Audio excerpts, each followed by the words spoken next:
학교협동조합 전문 강사를 준비하는 교육생 여러분 반갑습니다. 오늘 두 번째 시간을 진행을 하도록 하겠습니다. 여러분 시작하기 전에 제가 한번 사진을 한번 보여드릴게요. 혹시 누군지 아시나요? 알고 계신다면 나이대가 좀 나오는 것 같은데요. 네, 맞습니다. 바로 타이슨이라는 권투 선수죠. 참 너무 유명한 말들을 많이 했는데 그 중에 저는 이 문장이 참 와닿습니다. 누구나 그럴싸한 계획을 갖고 있다. 맞기 전까지는. 저는 참 와닿는 그런 문장인 것 같습니다. 맞습니다. 우리가 계획은 참 많이 하는데요. 막상 계획처럼 되지 않는 게 인생이지 않을까라는 생각이 들고요. 특히 학교 협동조합의 계획도 마찬가지인 것 같습니다. 우리가 아무리 계획을 잘하고 강의를 잘 준비하더라도 실제 현장에서는 이 계획과 강의가 맘대로 되지 않는 것 같더라고요. 그래서 오늘의 과정 목표는요. 우리의 강의에 브릿지를 넣자입니다. 브릿지, 이게 뭘까요? 강의와 학습을 자연스럽게 연결하는 학습전이 교수법. 우리 학습전이 지난 시간에 기억하셨죠? 그냥 단순히 강의를 하는 것과 그리고 단순히 재미를 주는 것, 이것을 좀 섞어주자라는 그런 이야기입니다. 그래서 첫 번째로 어떻게 하면 학교 협동조합을 잘 설명할 수 있을까? 그 부분에 대해서 첫 번째 브릿지 진행해 보도록 하겠습니다.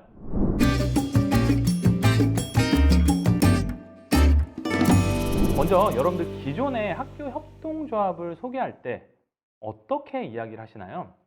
기존에 아마 교수법으로 할 때는 단순히 학교 협동조합의 정의를 이야기하실 것 같아요.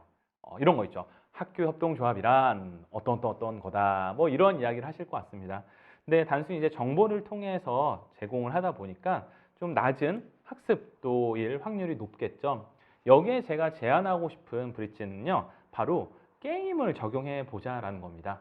저는 협동 게임을 통해서 자연스럽게 학교 협동조합의 정의를 알려주는 편인데요. 한번 지금부터 제가 실제로 현장에서 적용하는 그런 활동을 진행해 보도록 하겠습니다. 네, 이 게임은 서로 협동을 하여서 제한 시간 안에 탈옥수가 탈출하지 못하도록 통로를 막는 그런 게임입니다. 간단한데 한번 해보도록 할까요? 우리 한 명씩 자기가 가지고 있는 카드로 통로를 막는 그런 게임입니다. 시간이 정해져 있기 때문에 서로가 자신의 카드를 가지고 막는 게임이죠.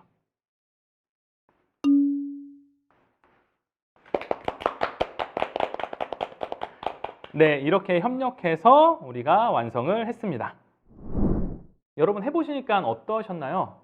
재미도 있는데 또 뭔가 그 안에서 배운 게 있으시죠? 바로 이런 게 학습 전이라는 건데요.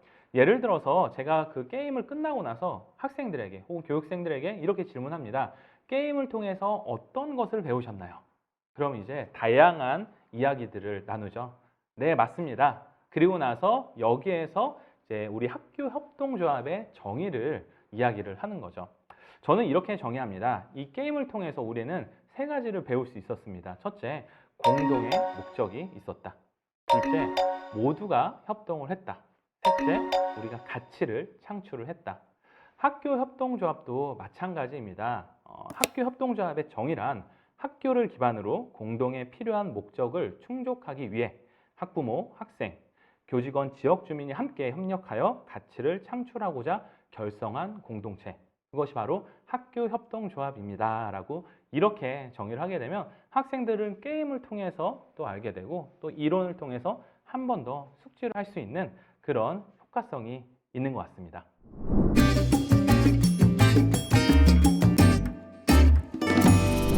네, 두 번째는 한번 학교 협동조합의 사례를 어떻게 하면 잘 전달할 수 있을까에 대해서 한번 이야기를 해보도록 하겠습니다. 기존에는 아마 여러분들 말 그대로 사례만 전달하셨을 거예요. 어디 뭐 사회적 협동조합은 혹은 어디 학교는 이런 게 있었다, 이런 아이템이 있었다, 이런 식으로 이야기를 단순히 사례 전달만 할 텐데요. 이럴 경우에는 수동적으로 참여를 하고 또 정보적인 요소에 좀 강한 편인 것 같습니다.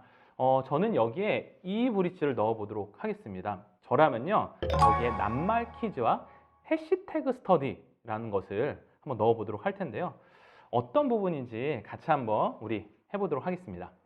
자, 저는 이렇게 시작합니다. 자, 여러분 지금부터 우리 게임을 하도록 할 텐데요. 지금 보시는 것처럼 6개의 우수 학교 협동조합을 이 칸을 통해서 찾아보시는 겁니다. 힌트는요, 가로, 세로, 대각 연결되어 있으니까 한번 여러분들이 보시면서 어떤 학교 협동조합이 있는지 지금부터 찾아보시면 좋을 것 같습니다. 자, 지금부터 음악이 나갑니다. 3분의 시간 동안 찾아보도록 하겠습니다. 시작! 자, 그럼 지금 보시는 것처럼 다양한 지금 단어들이 이렇게 있습니다. 여러분들도 한번 찾아보시면 좋을 것 같은데요. 과연 여러분들 보이시는 어떤 학교 협동조합들 보이시나요? 자, 한번 볼까요? 하나씩 좀 찾아보도록 할 텐데요. 우선 찾기 전에 또 이제 찾으면 한 번 더 이제 교육생들에게 이렇게 좀 이야기를 해보시면 좋을 것 같습니다. 자, 여러분들 아마 어떤 이름들을 찾으셨을 텐데, 그럼 그걸 가지고 지금부터는 인터넷에 한번 서치를 해보세요. 그 이름이 있는 어떤 사례들요. 아마 우수 사례들로 나올 텐데 그 우수 사례들을 지금부터 여러분들이 조사를 해보고 같이 한번 발표를 해보는 시간을 갖도록 할까요? 마찬가지로 시간을 주시고요. 그러면 이제 교육생분들이 인터넷에 있으니까 찾으세요. 그래서 몇 가지 사례들을 도출합니다. 그리고 나서 이제 다시 들어오겠죠. 자, 지금부터 그럼 다시 한 번 더 우리 낱말 퀴즈로 여러분들이 찾았던 것들을 하나씩 보도록 하겠습니다. 먼저 첫 번째 구로고 있네요. 혹시 구로고 찾으신 분 계신가요? 그럼 막 이곳저곳에서 찾았다고 이야기를 하시겠죠. 그러면서 네, 그러면 어떤 구로고의 사례, 키워드가 있으셨나요? 역으로 질문을 하면 이제 학생들 혹은 교육생분들이 답을 할 수 있을 것 같습니다. 네, 다 듣고 나서 이제 한번 정리를 해주시면 좋을 것 같은데요. 지금 보시는 것처럼 이런 식으로 네, 맞습니다. 구로고에는 이런 사례들이 있죠. 우리가 잘 알고 있는 어떤 슬기로운 매점 생활이라는 걸로 매점을 만들었고 카페 95도씨, 뭐 소원나무 이런 걸 통해서 했던 사례들이 있다. 이렇게 사진과 내용들을 여러분들이 간단하게 설명을 해주셔도 좋을 것 같습니다. 두 번째로 또 어디를 찾으셨나요? 또 한번 계속 해볼까요? 그쵸? 금병초가 있었죠. 마찬가지로 금병초에 대해서 또 설명을 듣고 또 우리가 또 설명을 해주시면 훨씬 더 정리하시는데 수월할 것 같습니다. 이런 식으로 여러분들이 사례들을 알려주고 또 정리해주고 같이 나누는 이런 과정들로 사실 단순히 강사가 다 할 수도 있겠지만 서로 하게 되니까 시너지가 날 수 있겠죠. 네, 이렇게 각 학교 협동조합의 우수 사례들을 토대로 해서 여러분들이 좀 학교 협동조합의 장점을 정의를 해주신 것도 좋을 것 같습니다. 저는 이렇게 세 가지를 좀 정의를 했습니다. 첫째, 학교 협동조합을 하게 되면 개인으로서 해결하기 어려운 문제 및 활동을 조직체를 통해 해결 및 경험할 수 있다. 두 번째, 공동의 이익 분배와 고용 안정이 목적이므로 기업 생존과 일자리 창출에 유리하다. 세 번째, 지역사회를 바탕으로 하므로 지역사회의 역량을 강화하고 지역사회를 풍요롭게 할 수 있다라는 이런 장점으로 여러분들이 그 시간을 사례와 장점으로 정의를 해주시면 좋을 것 같습니다.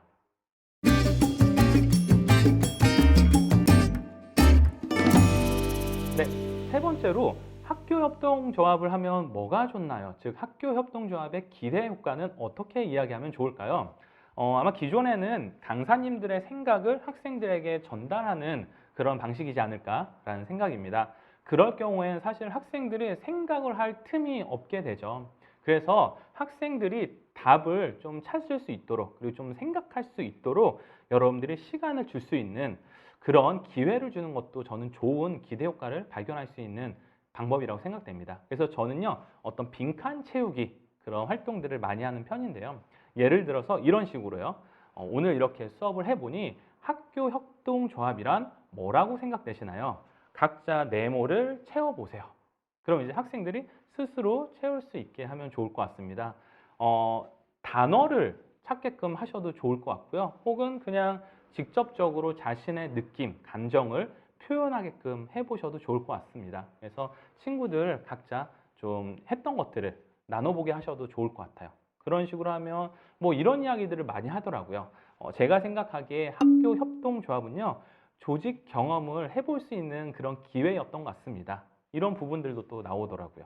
혹은 학교 협동조합은 자기 탐색을 할 수 있는 그런 기회인 것 같습니다. 혹은 학교 협동조합은 진로 교육이라고 저는 생각이 됩니다. 그래서 그런 학생들의 내용들을 정리를 해서 마찬가지로 우리 강사님들께서 최종적으로 그렇습니다. 학교 협동조합을 하게 되면 이런 부분들이 또 좋고 또 저런 부분들이 좋은 것 같습니다. 라고 정리를 해주셔도 좋을 것 같아요. 저는 또 하나 팁을 드리자면 이미지 카드를 활용하시는 것도 좋은 교수법이 될 것 같아요. 어떤 친구들은 말을 잘 할 수도 있겠지만 어떤 친구들은 아직 환경에 익숙하지 못해서 말하는 게 꺼릴 수도 있거든요. 그런 부분에서 이미지 카드들을 통해서 자신의 생각을 표현하는 것, 메타포 기법이라고 하죠. 그렇게 이미지 카드를 통해서 표현하게끔 해보는 것도 저는 좋은 어떤 기대 효과를 보여줄 수 있는, 그리고 말할 수 있는 그런 방법이지 않을까라고 생각이 듭니다. 네, 오늘의 한 줄 요약을 좀 해볼까요? 오늘 세 가지를 좀 같이 이야기를 나눠봤습니다. 첫째, 학교 협동조합을 어떻게 설명할까요? 두 번째, 학교 협동조합의 사례를 알고 싶어요. 세 번째, 학교 협동조합을 하면 뭐가 좋을까요? 이 질문의 답을 저는 세 가지의 교수법으로 한번 말씀을 드렸습니다. 먼저 학교 협동조합을 단순히 강의로 이야기하기보다는 저는 게임을 통해서 설명을 드렸죠. 두 번째, 사례 부분도 마찬가지로 저는 낱말 퀴즈와 해시태그 스터디를 통해서 사례를 알려주는 그런 교수법을 활용하는 편이고요. 세 번째, 학교 협동조합의 기대 효과도요. 단순히 강사의 생각을 전달하기보다는 학생들이 스스로 생각하고 혹은 이미지 카드를 통해서 표현할 수 있게끔 하는 그런 방법을 사용하는 것 같습니다. 여러분들은 어떤 것을 사용하시나요? 지금 세 가지 정의와 사례와 기대 효과를 각각 어떻게 활용하시는지도 한번 나중에 나눠보셔도 좋을 것 같습니다. 네, 오늘의 명언입니다. 공자가 이런 이야기를 하죠. 들은 것은 잊어버리고 본 것은 기억만 하고 해본 것은 이해가 된다. 그래서 최대한 많이 여러분들이 그냥 전달하기보다는 어떻게 하면 좀 더 활동을 시켜줄 수 있을까라는 부분을 여러분들이 준비를 해주시면 좋은 그런 시간이 될 것 같습니다. 이렇게 두 번째 시간도 마치도록 하겠습니다. 저희 세 번째 시간에 뵙겠습니다.